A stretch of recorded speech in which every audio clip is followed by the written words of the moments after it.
नमस्कार दोस्तों, कैसे हैं आप सब लोग। उम्मीद करता हूँ अच्छे होंगे, अपनी स्टडी ठीक से कर रहे होंगे। दोस्तों, आज दिनांक 18 जून 2026 को प्राइम एजुकेशन हब के इस यूट्यूब चैनल पे मैं आप सबका स्वागत करता हूँ। चलिए दोस्तों, आज की इंपॉर्टेंट न्यूज़ को अपन डिस्कस कर लेते हैं। सबसे पहले जो न्यूज़ है वो है सीनियर नेशनल तैराकी चैंपियनशिप को लेके। ठीक है, इवेंट का नाम याद रखेंगे, क्या है? सीनियर नेशनल तैराकी चैंपियनशिप। आयोजित कहाँ पे हुई? अहमदाबाद में।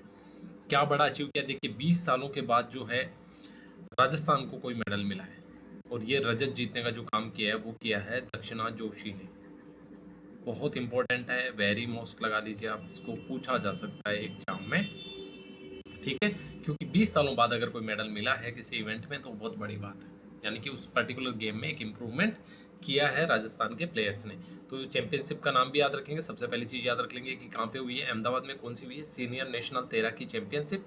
और दक्षिणा जोशी जो है उन्होंने रजत जीता। देखिए, गोल्ड, सिल्वर और ब्रॉन्ज, इसको हिंदी में बोलते हैं कांस्य, रजत और इधर गोल्ड, है ना। ये फर्स्ट है, ठीक है, ये सेकंड वाले को और ये थर्ड वाले को। ये हमारे लिए इंपॉर्टेंट नहीं है, ठीक है, क्योंकि ये प्लेयर राजस्थान के नहीं है। हमें दक्षिणा जोशी जी की जो अचीवमेंट है उसको याद रखना है। ठीक है, इवेंट क्या था? 200 मीटर की जो बटरफ्लाई है उसमें इन्होंने ये शानदार अवार्ड जो है जीता है। टूर्नामेंट अभी चल रहा है, अगर कोई और अचीवमेंट किसी और प्लेयर की आएगी तो अपन उस पर बात कर लेंगे। चलिए आगे देखिए, 3 जो प्रोजेक्ट है उनको मंजूरी दी है सीएम ने। ठीक है, तीनों के बारे में अलग अलग बात कर लेते हैं। सबसे पहले करते हैं बात रेयर अर्थ मिनरल के बारे में। हमने लगातार बात करी है रेयर अर्थ मिनरल के बारे में। क्या होते हैं? देखिए, बेसिकली इस तरह के खनिज होते हैं जो कि धरती पे बहुत मुश्किल से मिलते हैं, यानी कि रेयरली मिलते हैं, लेकिन उनकी आज के समय में इम्पोर्टेंस बहुत ज़्यादा है। क्यों है इम्पोर्टेंस? देखिए, एआई में जितनी भी इलेक्ट्रॉनिक्स यूज़ होती है, अपने ऑटोमोबाइल्स में सेमीकंडक्टर चिप्स यूज होती है, इन तमाम चीज़ों में जो जीपीयूज बनते हैं एआईज के लिए, इन सब में जो है चिप्स का यूज होता है। और ये चिप्स जो बनती है ये बनती है रेयर अर्थ मेटल्स में। दुनिया का सबसे ज़्यादा रेयर अर्थ मेटल जो है चाइना के पास है, वियतनाम के पास है, ठीक है, ताइवान के पास, सॉरी, वियतनाम को आप ताइवान समझे ना, ताइवान और चाइना के पास में। और इस वजह से जो डिपेंडेंसी है वो काफ़ी ज़्यादा है चाइना के ऊपर, पूरी की पूरी दुनिया की। हमने बात करी थी कोविड-19 के संकट के समय सॉरी, कि किस तरह से चाइना ने सप्लाई चेन को जो है वैश्विक आपूर्ति श्रृंखला को डिस्टर्ब कर दिया था। तो हर देश ये चाहता है कि भाई वो इसके अगर कहीं पे भी रेयर अर्थ है तो उनको निकाला जाए और यूज किया जाए, ताकि निर्भरता कम हो सके। समाप्त होना तो चाहे मुश्किल है, लेकिन निर्भरता कम से कम हो सके।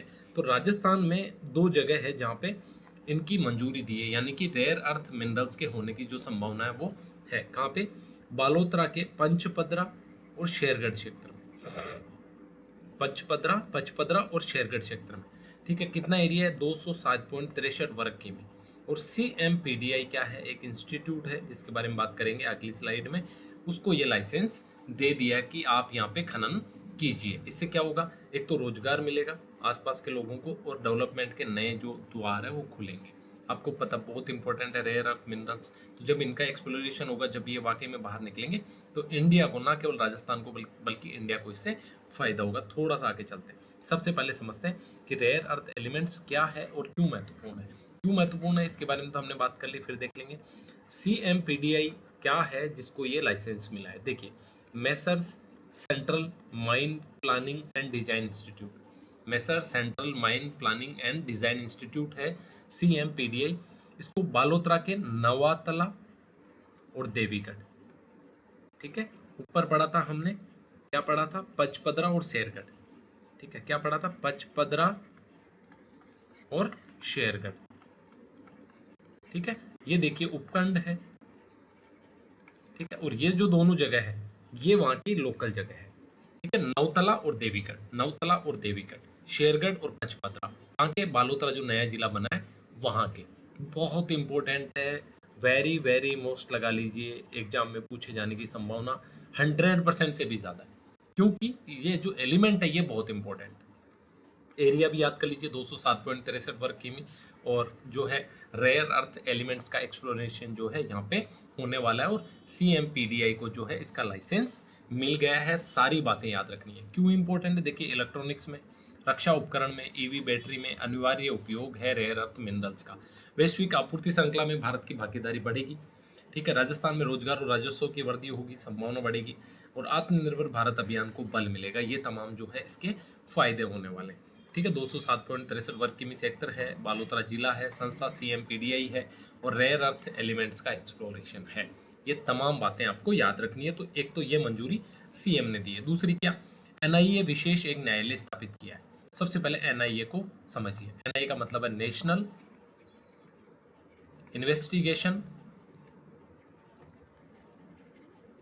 Agency, right, national investigation agency. क्या काम है इस एजेंसी का, देखिए 2008 का जब मुंबई पे हमला हुआ तो ये महसूस किया गया कि एक राष्ट्रीय स्तर की एजेंसी होनी चाहिए जो कि टेरर फंडिंग और टेररिस्ट एक्टिविटीज के में जांच करे, एक्सपर्टीज हासिल करे। तब जाके NIA की जो है विशेष गठन NIA का किया गया था एक कानून के तहत। लेकिन प्रॉब्लम क्या होती है, NIA के कानून के तहत NIA तो बना दी, लेकिन NIA जिन मुद्दों पे काम करती है, जिन मुकदमों पे काम करती है, उनकी सुनवाई भी NIA कोर्ट में होती है। अब राजस्थान में मान लीजिए कोई टेररिस्ट मॉड्यूल पकड़ा गया, राजस्थान में अलग अलग जगह कोई टेररिस्ट पकड़े गए, तो उन पे मुकदमा चलाने के लिए स्पेशल NIA कोर्ट की जरूरत होती है।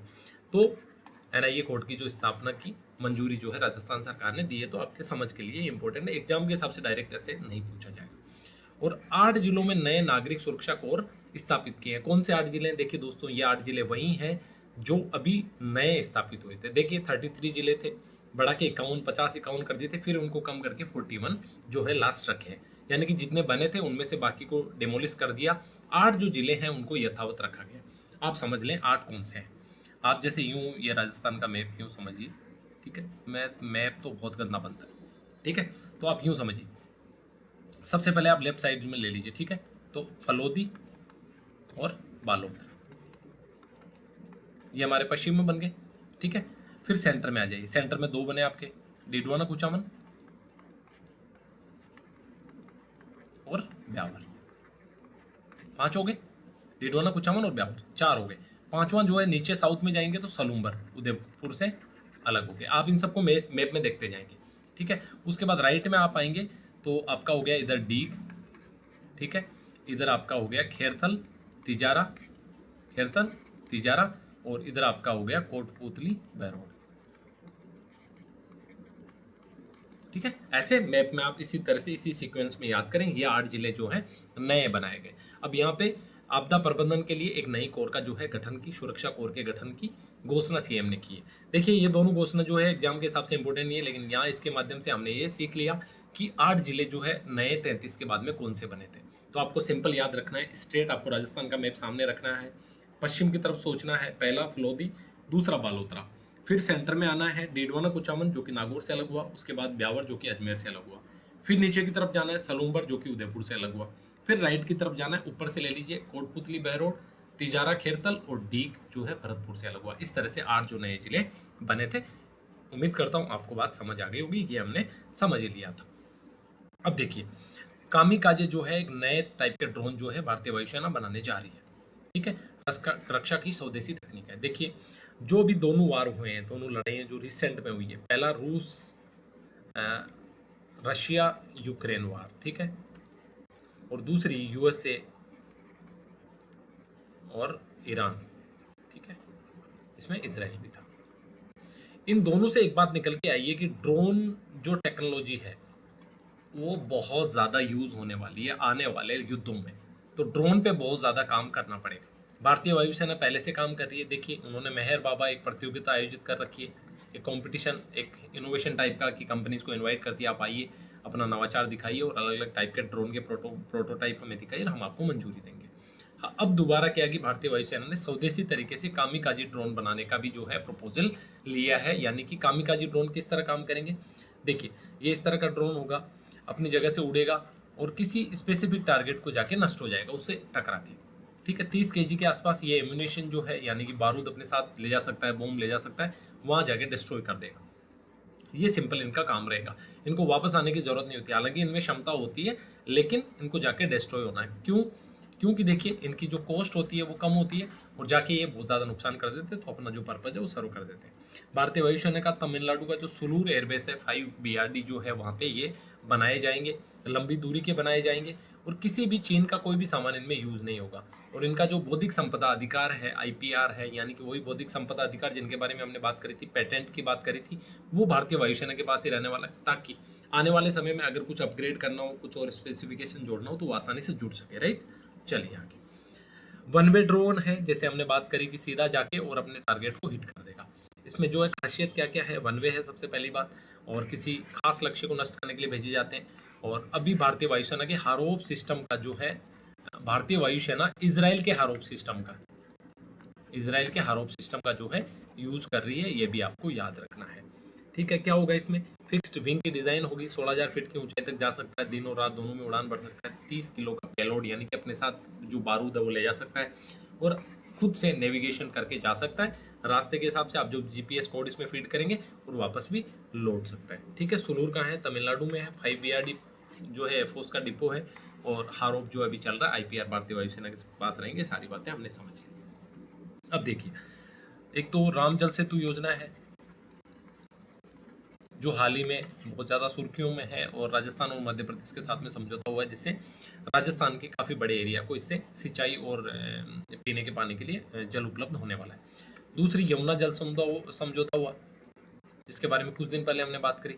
जल समझौता ये कहाँ पे, ये हमारा सीकर, चूरू, झुंझुनू 3 जिले हैं, उनके लिए हरियाणा से यमुना का पानी हथनीकुंड बैराज से लाया जाएगा, अंडरग्राउंड पाइपलाइंस डाल के लाया जाएगा, ये 2 योजना।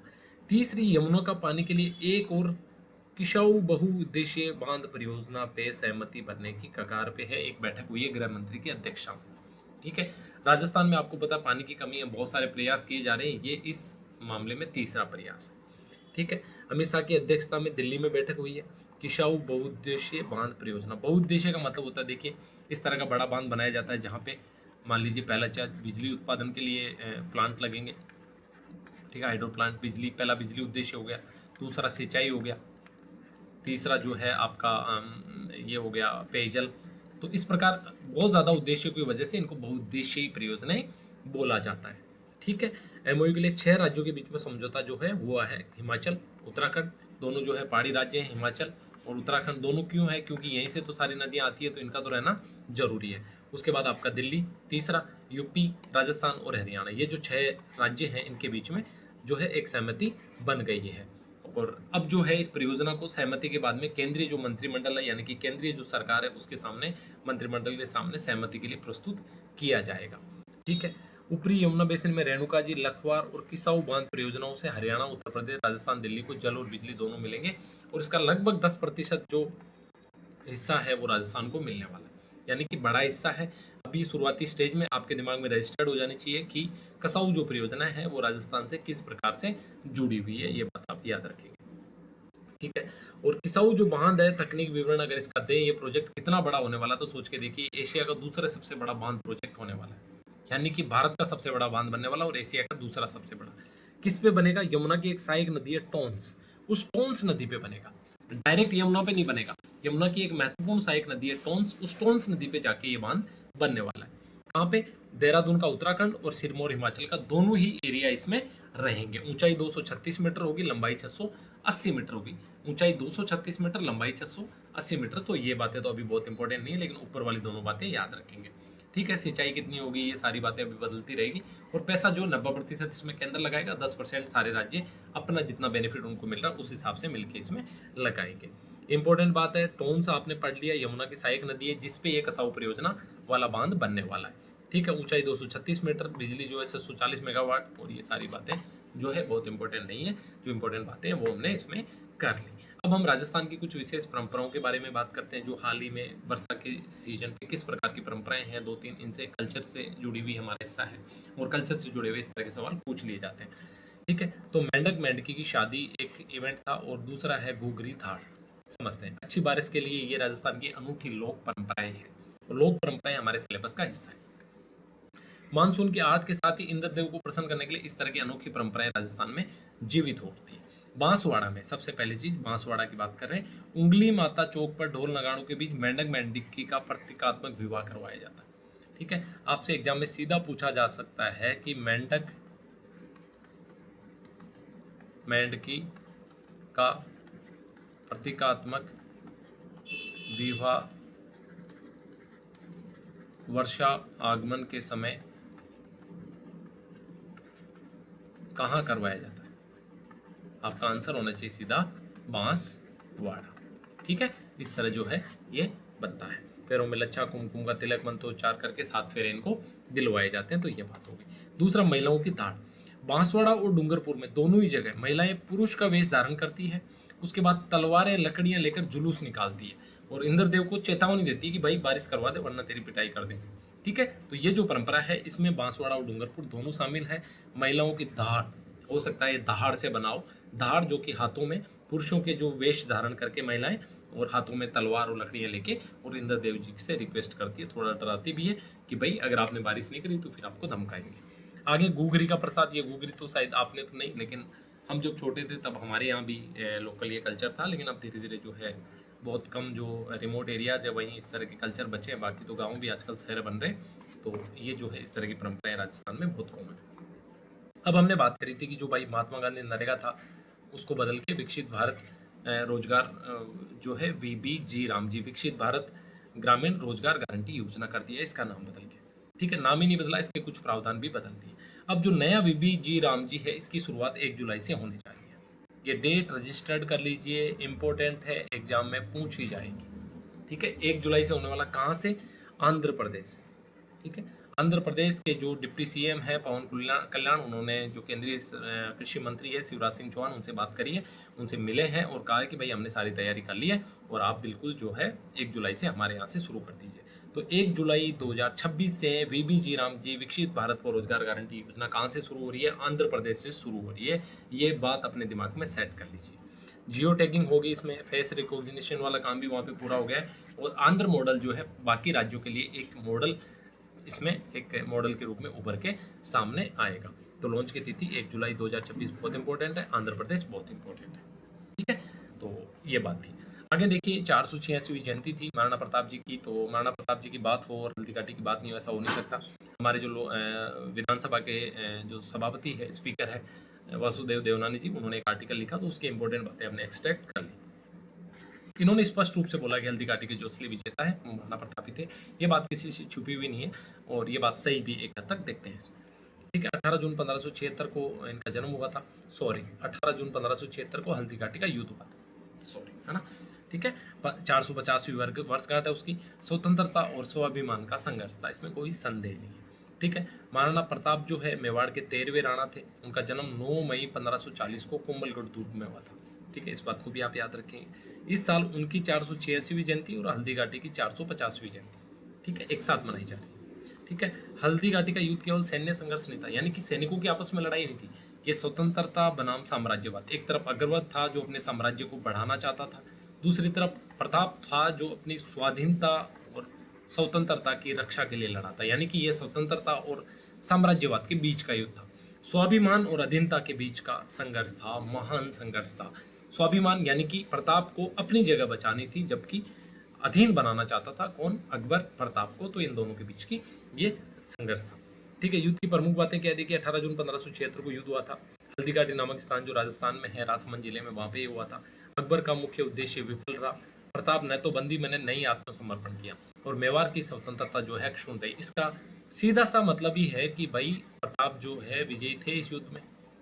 अगर विजय नहीं होते तो उनको बंदी बनाया जाता, बंदी नहीं बनाया जाता तो कम से कम उनको आत्मसमर्पण करवाया गया होता या किसी भूभाग को कब्जा किया होता अकबर ने, लेकिन इनमें से कुछ भी नहीं हुआ था। चेतक जो इनका घोड़ा, इनकी पराक्रम के बारे में मुझे बताने की जरूरत नहीं है। झाला मान सिंह जो था इनका सेनापति था, जो कि प्रताप को बाहर भेज के इनकी जगह लड़ा था, वो भी अपने आप में बहुत बहादुर। हकीम का सूर जो सेनापति था, उन्होंने वीरता दिखाई। भामाशाह जो है, इन्होंने सहयोग किया, आर्थिक सहयोग किया और आज भी राजस्थान में दान देने वाले लोगों को भामाशाह बोला जाता है। तो इनका योगदान अतुलनीय था। राणा पूंजा भील जो था, वो भील समुदाय, आपको पता है बड़ी सेना का हिस्सा भील समुदाय से आता था महाराणा प्रताप का, तो उसका जो नेतृत्व कर रहे थे राणा पूंजा भील कर रहे थे। तो ये तमाम जो बातें आपको याद रखनी है। उसके बाद दिवेर का युद्ध होता है, इसको मेवाड़ का मैराथन बोला जाता है, कर्नल जेम्स टोड के द्वारा। तो इसमें भी महाराणा प्रताप की विजय होती है। ठीक है, उसके बाद लगातार महाराणा प्रताप संघर्ष करते हुए जो भी विजित प्रदेश थे, कुछ छोटी मोटी चौकियां जो अकबर ने जीत ली थी, वो भी सब स्वतंत्र करवा लेते हैं। तो अकबर जो है महाराणा प्रताप जो है निसंदेह शानदार सम्राट रहे हैं, शानदार उन्होंने जो है लड़ाई लड़ी, संघर्ष किया। तो ये तमाम बातें जो थी इस आर्टिकल में थी, तो आपको हल्का सा जस्ट था न्यूज़पेपर में तो पढ़ा दिया। अब देखिए जनहित याचिका, आपको थोड़ा सा बैकग्राउंड समझाता हूँ। 1947 में देश आज़ाद हुआ, है ना, देश आज़ाद हो गया। आज़ाद होने के बाद हमने संविधान सभा का गठन किया। संविधान सभा का गठन किया तो उन्होंने हमारे लिए क्या बनाया? संविधान। ठीक है, संविधान ने हमें दिए मौलिक अधिकार। एक दिया मौलिक अधिकारों की तय की आर्टिकल 32, और बोला गया कि अगर आपको मौलिक अधिकारों का हनन होता है तो आप आर्टिकल 32 के तहत क्या करोगे भाई साहब? आप करोगे हाई कोर्ट और सुप्रीम कोर्ट सीधे जा सकते हो और बोल सकते हो कि भाई ये मौलिक अधिकार मेरा हनन हो रहा है, और सुप्रीम कोर्ट और हाई कोर्ट आपके मौलिक अधिकारों के रक्षक है। ठीक है, लेकिन 1970 के दशक में ये बात निकल के आई कि बहुत सारे लोग ऐसे हैं जो सक्षम नहीं है कि हाई कोर्ट और सुप्रीम कोर्ट पहुंच सकें। बहुत सारे जैसे ऐसे आदिवासी समुदाय है, ठीक है, दलित शोषित लोग हैं, तो वो सुप्रीम कोर्ट और हाई कोर्ट नहीं जा सकते। तब कॉन्सेप्ट आया PIL का, पब्लिक इंटरेस्ट लिटिगेशन। पब्लिक का मतलब सार्वजनिक, और आई का मतलब हित, इंटरेस्ट का मतलब, और लिटिगेशन का मतलब याचिका, यानी कि जनहित याचिका, लोगों के हित की याचिका। यानी कि कोई तीसरा व्यक्ति, मान लीजिए कोई भी रमेश, ठीक है, रमेश को लगता है कि यार इन आदिवासियों के साथ में अत्याचार हो रहा है, इनको इनके फंडामेंटल राइट, मौलिक अधिकार नहीं मिल रहे। तो 1970 के दशक में ये व्यवस्था सुप्रीम कोर्ट और हाई कोर्ट ने बोला कि आप आइए। आदिवासी खुद नहीं आ सकते, रमेश को बोला कि आप आइए, आप इनके लिए पिटिशन जो है याचिका दायर कर सकते हैं और हम उस पर सुनवाई करेंगे। तो ये है PIL, पब्लिक इंटरेस्ट लिटिगेशन।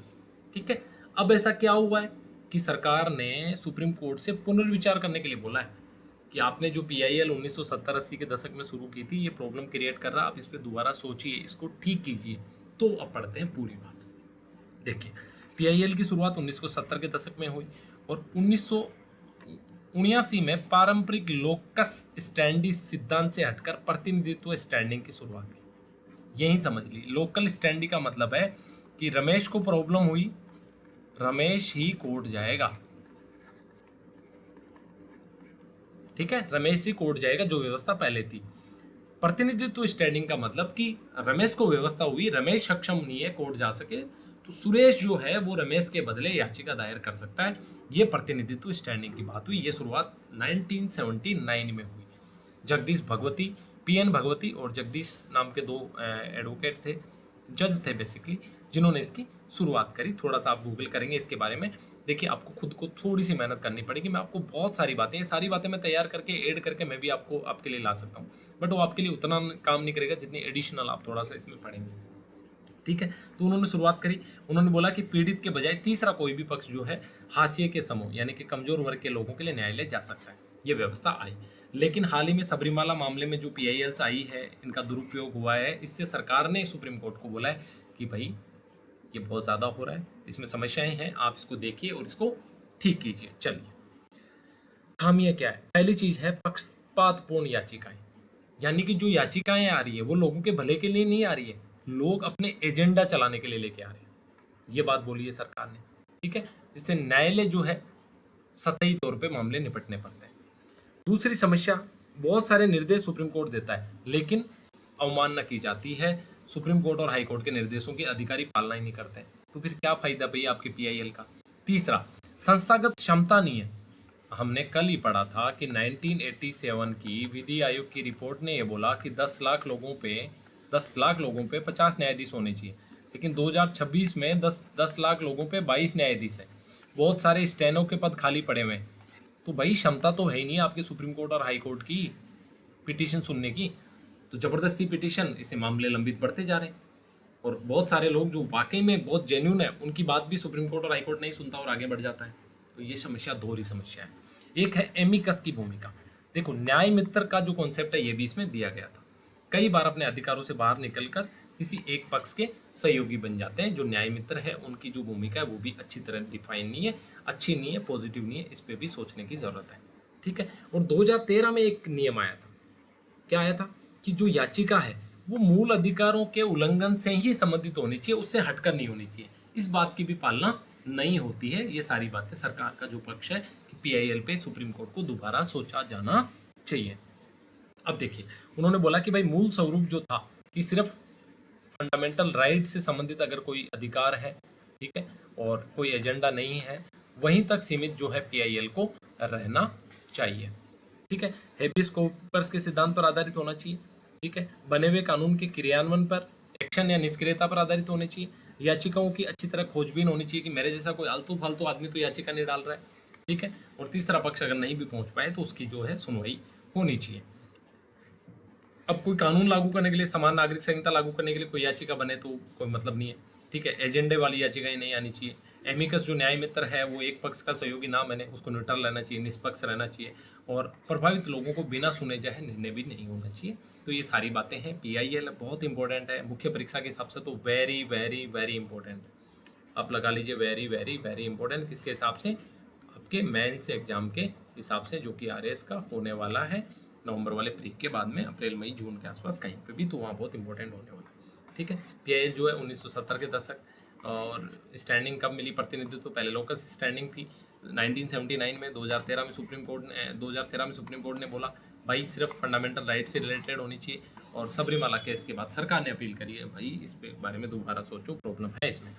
ठीक है, चलिए अगला आर्टिकल, जस्टिस पीपी नावलेकर, हमने पढ़ा था, इनकी अध्यक्षता में एक समिति जो है जनसांख्यिकी पे सरकार ने बनाई है।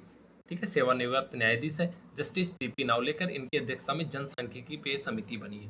क्यों बनी है, देखिए सरकार ने ये बोला है कि बहुत सारे एरिया जैसे हैं, ठीक है, अब ये सब, ठीक है, जैसे आप बंगाल ले लीजिए, बंगाल के, या स्पेसिफिक नहीं बोला है, और जो बाकी एरिया जहाँ पे भी, यहाँ पे कुछ एरिया जैसे हैं जहाँ पे कुछ रिलीजियस लोगों की जो जनसंख्या है वो बहुत तेज़ी से बढ़ी है, और ये नेचुरल नहीं है। ठीक है, नेचुरल नहीं है। ठीक है, और इसकी वजह से क्या है कि वहाँ आगे इंडिया को प्रॉब्लम्स क्रिएट हो सकती है, कोई एजेंडा हो सकता है, आंदोलन हो सकता है, सारी चीज़ें तो आप अध्ययन कीजिए।